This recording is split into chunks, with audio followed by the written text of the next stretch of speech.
Hai, gimana kabarnya? Kali ini sepenggal kata kita akan bahas film berjudul Pretty Crazy 2025. Menunjukkan seorang pria pengangguran yang merasakan jatuh cinta pertama kalinya ke wanita cantik yang tampak ceria dan sangat idaman. Cuma rupanya wanita itu menjadi sangat liar, berandal, dan memiliki kepribadian buruk yang sangat bertolak belakang waktu dini hari. Di mana rupanya sejak lahir wanita itu diwariskan kutukan yang akan terus bersamanya. Dan pria yang gak tahu menau tentang cinta harus berjuang mendapati wanita tersebut dengan segala kekurangan dan kelebihan yang ada. Lantas apa yang terjadi jika kutukan melekat dan tubuh terus dikendalikan makhluk lain? Oke, gak usah lama-lama, mari kita gaskan.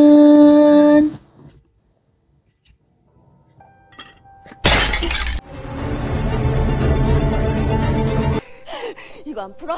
이거 빨리 풀어!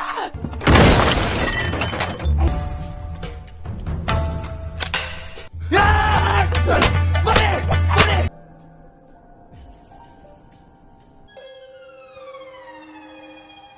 다녀올게요.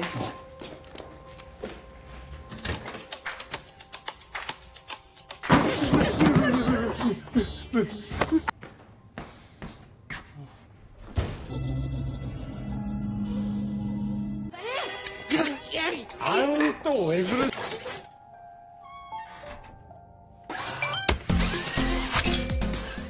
재밌지?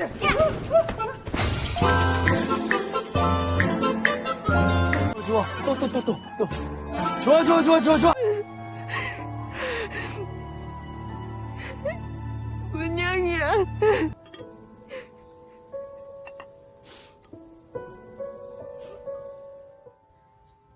Prolog cerita dari seorang pria bilang untuk mendapatkan apa yang diinginkan, target harus jelas dan bersikap tegas. Selain itu, semakin berpengalaman, maka kemampuan akan semakin meningkat.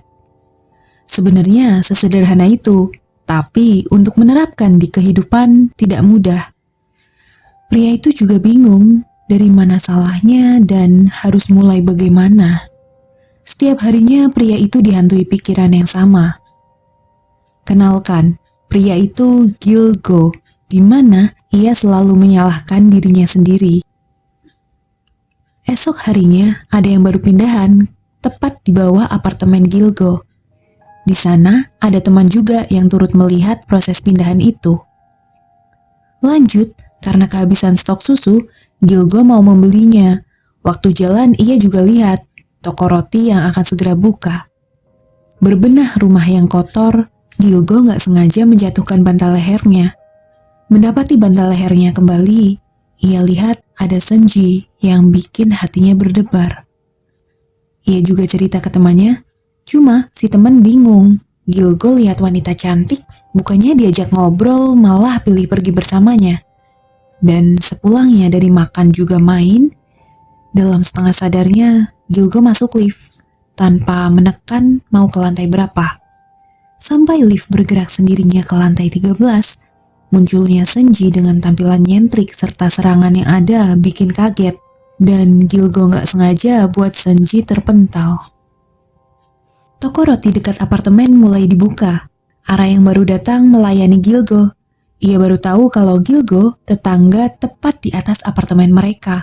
Langsung panggil sepupunya, cuma pas Senji muncul, Gilgo menghindar sejauh mungkin karena kejadian semalam. Mendapati Gilgo, Senji hanya ingin memberikan promo grand opening tokonya.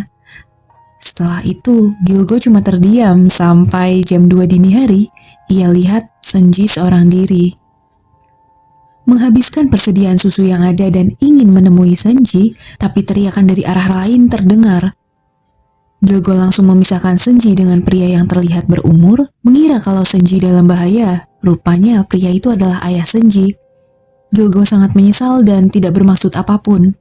Mengenalkan diri jika ia penghuni apartemen di lantai 14 yang keluar untuk membeli persediaan susu, ayah rasa Gilgo penguntit dan akan lapor ke polisi. Dari sana Gilgo bilang kalau malam sebelumnya di lift, Senji seperti kerasukan. Sontak, Senji langsung mencekik Gilgo dan ayah minta Gilgo pergi dari sana. Ke rumah, Ara diam-diam mengendap. Lihat Senji yang tertidur pulas, ayah mendapati Ara yang keluar diam-diam dan kesal karena Senji hampir mati tertabrak mobil sebab Ara tidak mengawasinya. Hari berikutnya, dalam lift, mereka bertemu lagi, tapi mereka sangat canggung, dan Gilgo cuma minta maaf. Dini hari jam 2 pagi, Gilgo mengamati semua tingkah Senji bersama ayahnya. Sampai Encok menyerang si ayah, Gilgo muncul untuk membantu. Ada Ara juga yang tiba. Lanjut nengok ke rumah sakit, Gilgo membawakan bingkisan untuk ayah agar cepat pulih. Dalam pertemuan itu, ayah minta Gilgo memberikan identitas diri sampai riwayat kerja. Ayah hanya ingin memastikan kalau Gilgo bukan buronan atau kriminal. Dari sana, ayah tahu kalau Gilgo memiliki banyak kegiatan namun tidak ada satupun yang ahli. Bahkan saat ini Gilgo menganggur. Dari sana, ayah minta Gilgo menutup gorden dan ia bercerita lebih dalam tentang Senji. Ayah bilang kalau Senji punya kutukan dari lahir. Gilgo mungkin bingung sama tingkah dan karakter Senji yang berbeda. Ayah menjelaskan kalau siang, Senji akan terlihat ramah dan anggun. Namun, pada dini hari ia akan menjadi brutal dan barbar. Karena pada dini hari ada iblis yang menguasai tubuh Senji. Tapi Senji nggak sadar akan hal itu. Dan karena kondisi ayah tidak memungkinkan untuk menjaga Senji, dari sana ayah rekrut Gilgo untuk menjaga Senji. Yang mana Gilgo juga tahu sendiri, ayah mengingatkan agar Gilgo tidak terkecoh sama iblis, sebab iblis itu bisa melemahkan lawan dengan meluluhkan perasaan yang ada. Selain itu, segala yang diminta iblis harus dituruti agar tidak terjadi sesuatu berbahaya di tubuh Senji. Ayah menjelaskan kalau iblis dalam tubuh Senji sangat suka cahaya bulan. Sedang menikmati cahaya bulan, adanya Gilgo bikin gak nyaman. Dan ia memperkenalkan diri kalau dirinya iblis paling tinggi dengan sayap dan tanduk indahnya. Gilgo gak menanggapi apapun, tapi iblis itu tetap berulah dan coba bikin Gilgo marah, tapi gak ngefek.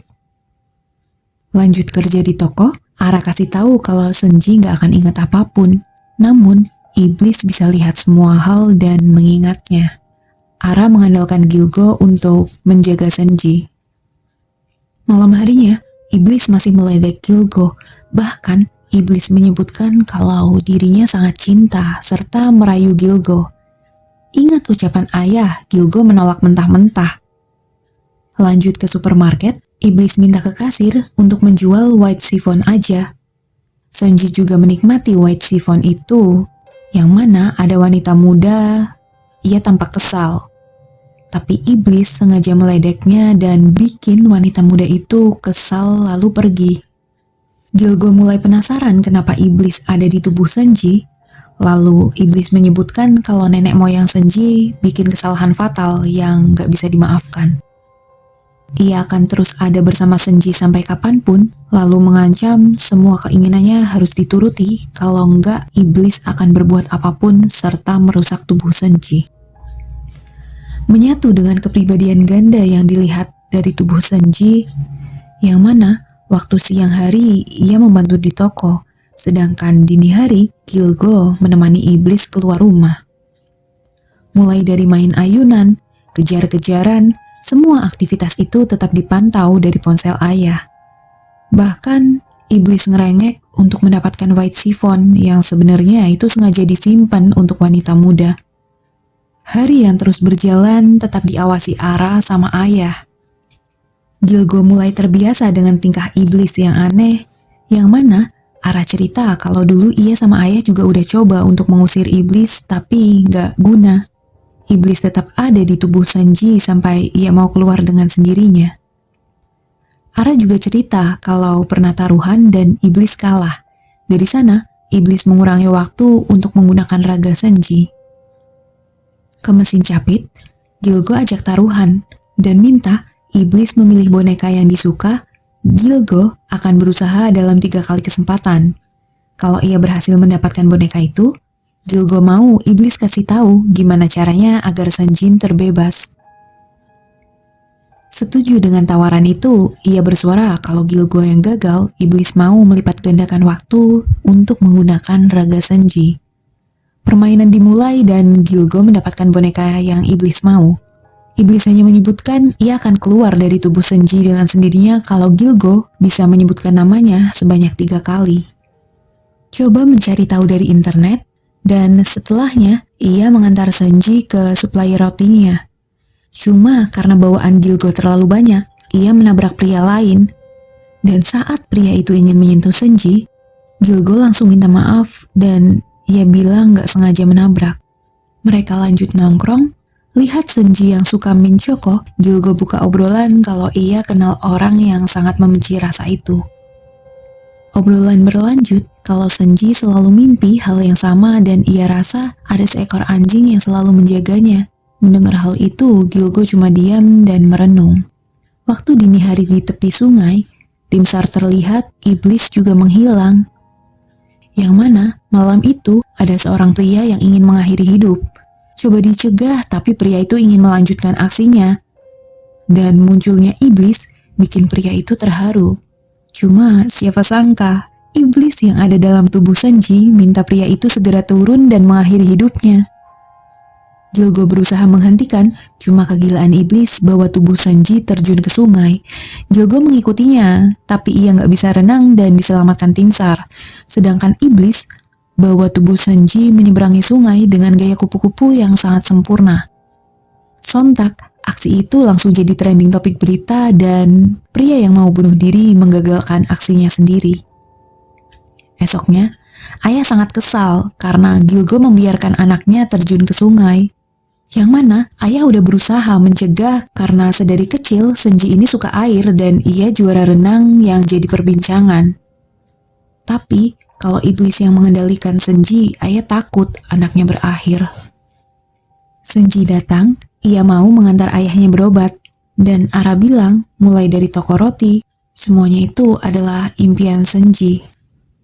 Dini harinya, Senji kaget sama hadirnya Gilgo. Senji bilang ia gak bisa tidur karena itu hari di mana ibunya meninggal. Mereka jalan bersama dan ada mobil yang melintas. Habis itu, Senji minta untuk nonton film romance. Bioskop kali itu sangat sepi, hanya terisi Senji, Gilgo, sama sepasang kekasih. Malam itu, Gilgo merasakan jantungnya sangat berdegup kencang. Mereka mulai saling pandang dan ketawa iblis menghancurkan situasi. Iblis tahu Gilgo cinta sama Senji. Bahkan, ia juga mengganggu sepasang kekasih yang ada di bioskop itu. Sehabis nonton, Gilgo minta iblis keluar dari tubuh Senji. Gilgo berharap Senji bisa mendapatkan apa yang diinginkan termasuk kuliah di Prancis untuk menambah ilmu tentang pastry. Iblis mengingatkan kalau ia sudah bilang di mana cara mengusirnya dari tubuh Senji. Selain itu, iblis mau dibahagiakan dengan tulus. Melihat gambar pantai, paginya Gilgo ajak Senji main ke pantai. Di sana Senji bilang Ara nggak ikut karena sakit. Lihat pantai, air mata netes dengan sendirinya, cuma Senji nggak ngerasa. Mereka juga mengabadikan momen bersama, lalu Senji tanya, apakah mereka pernah nonton berdua? Dini harinya, iblis bilang kalau Gilgo nggak bisa membedakan mana Senji dan iblis. Tapi, Gilgo langsung tanya, berapa waktu yang akan dipotong dari jalan ke pantai? Sontak pertanyaan itu bikin suasana hati iblis memburuk. Ia ngerasa semua orang ingin menyingkirkannya dan gak ada yang benar-benar tulus membahagiakan. Dalam pelarian itu, iblis tiba-tiba terdiam dan ia sulit gerak, seperti terperangkap. Tapi munculnya Gilgo bisa menyelamatkan. Gilgo memahami isi hati iblis dan janji akan membahagiakan sepenuh hati. Malam berikutnya, Gilgo sewa trampolin. Iblis menikmati momen itu dan ingat masa lalunya. Kebahagiaan itu dilanjut sama Gilgo yang menemaninya. Hari berikutnya mereka pergi lagi ke taman bunga karena Gilgo tahu iblis suka bunga. Walaupun iblis sendiri menyangkal karena ia setan. Tapi malam itu, kebahagiaan sangat terpancar jelas dari wajah Seungji. Menunjukkan hasil foto yang ada, iblis bilang kalau dirinya lebih cantik. Ia juga memberikan gambaran dirinya. Paginya, ayah sangat senang karena waktu iblis menggunakan raga Seungji berkurang 30 menit. Artinya, Seungji bisa tidur lebih pulas.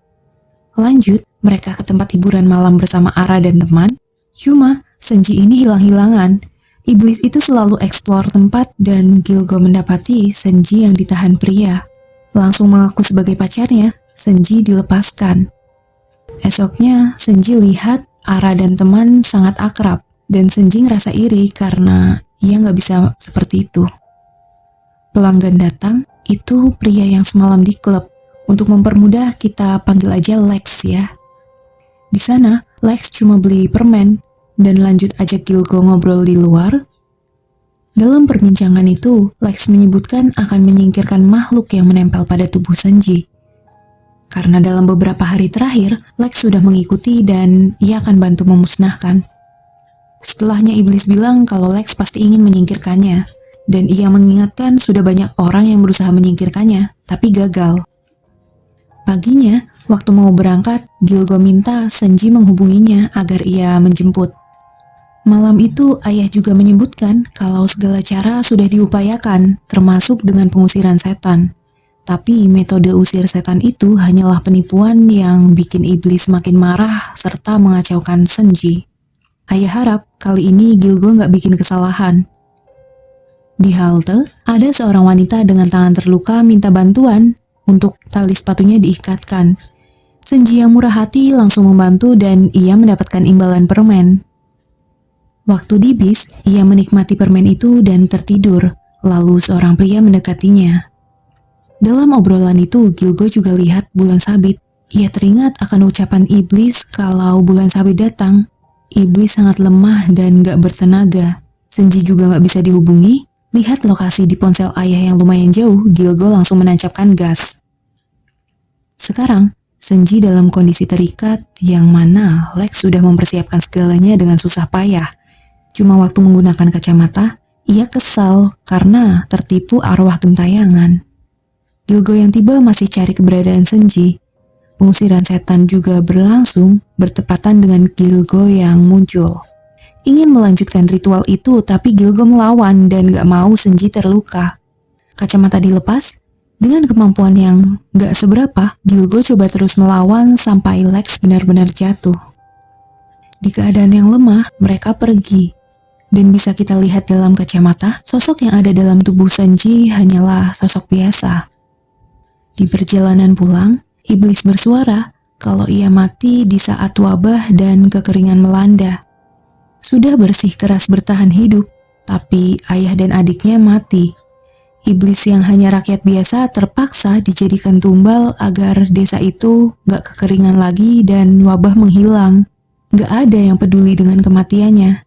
Tapi ada keluarga yang baik hati dan menyimpan abu iblis dalam guci. Dalam guci itu, iblis bisa meringankan rasa sedih dan rasa sakitnya. Dan seharusnya, jika ia berdiam diri 100 tahun dalam guci itu, semua ingatan buruk akan lenyap, serta ia bisa hidup lebih tenang di alam lain.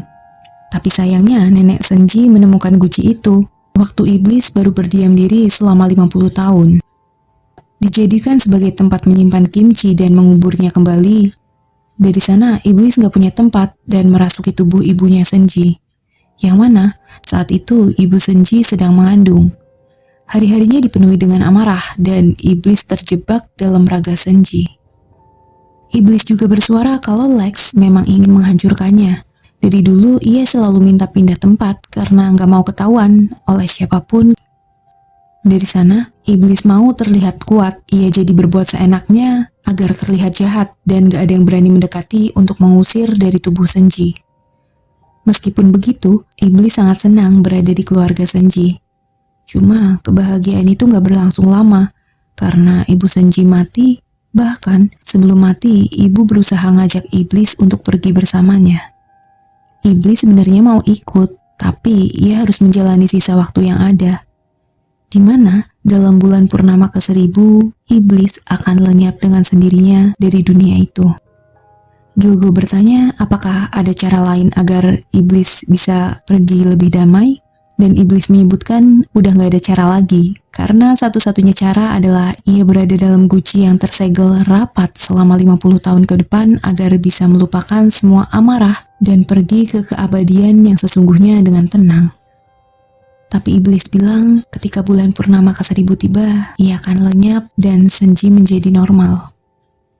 Malam berikutnya, Gilgo menunggu iblis keluar untuk jalan, tapi iblis pilih merenung diri di kamar. Ayah juga tanya apa yang sebenarnya terjadi, cuma Gilgo gak mengatakan yang sejujurnya, sebab iblis berpesan supaya ayah tidak mengetahui hal itu, dan iblis janji ia akan menghilang dengan sendirinya secara perlahan. Dari sana, Gilgo jadi tanya lokasi rumah nenek buyut Senji. Langsung mempersiapkan diri dan pergi lewat jalur darat sampai udara, mendatangi desa yang lumayan jauh sampai ia tiba di sebuah lokasi terpencil. Gilgo membabat habis pohon-pohon yang ada di sana. Bahkan sampai esok harinya, ia coba menggali tempat untuk menemukan guci, tapi tidak ditemukan. Baterai ponsel juga mulai habis. Gilgo yang mulai menyerah karena lelah tiba-tiba lihat ada batu besar di lahan rumah itu. Berusaha menyingkirkan batu itu, tapi karena usianya yang tua bikin batu sulit disingkirkan. Berbagai upaya ia coba dan menggali tanah itu, lalu guci berhasil ditemukan. Jerih payahnya terbayarkan, kondisi yang lusuh gak ia hiraukan lagi dan hanya ngejar waktu sebelum bulan purnama terbentuk sempurna. Dini hari itu iblis keluar, tapi ia membeli kek mint choco yang bikin kasir turut bingung. Malam itu iblis juga minta agar ayah mulai berbicara santai. Yang mana selama itu ayah berbicara baik karena takut tubuh Senji kenapa-napa. Bahkan ia merasa lebih tua sebab harus ngurus iblis yang ada dalam tubuh anaknya. Berjalan lebih dulu sambil bercuap, iblis mengingat semua momen yang sudah dilalui bersama ayah.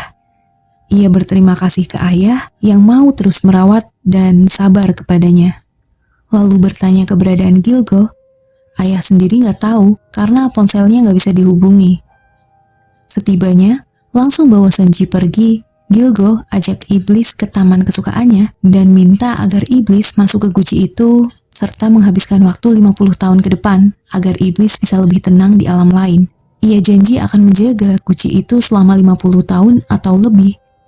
Karena Gilgo tahu sosok yang ada di tubuh Senji bukan iblis. Lihat guci itu dan kondisi Gilgo, iblis menyebutkan nama aslinya yaitu Muyong. Muyong jadi gak kuasa menahan tangisannya. Ia sangat berterima kasih. Yang mana rasa sepi dan luka yang ada di Muyong, Gilgo harap bisa ditebus dengan berdiam diri di guci itu 50 tahun lagi dan hidup lebih tenang. Malam itu Senji mulai tertidur lelap.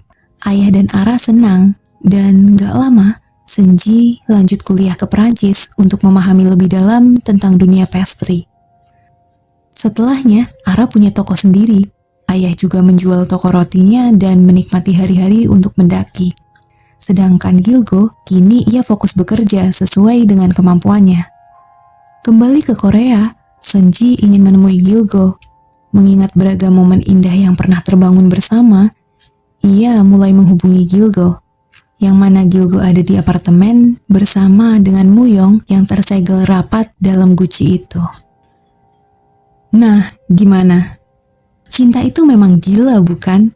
Film Pretty Crazy membawa kita ke dalam kisah romansa yang chaos, lucu, dan gak terduga. Ibaratnya, wanita yang tampak sempurna tapi sinting berhasil waras karena usaha pria yang mencintainya setulus hati.